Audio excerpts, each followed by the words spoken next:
Un billet de 500 francs qui représentait à l'époque une véritable fortune, aujourd'hui il n'a de valeur qu'aux yeux des collectionneurs. Comme Henri, il en a connu toute l'évolution depuis les bons de caisse à la première monnaie émise par la Banque de l'Indochine.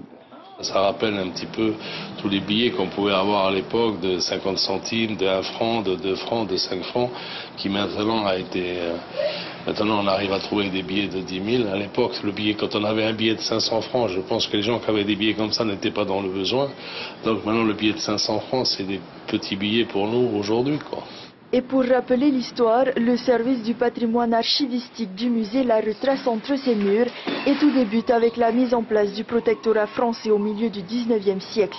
C'est alors que la monétarisation de l'économie s'impose, après des années de simple échange au travers du troc entre les populations.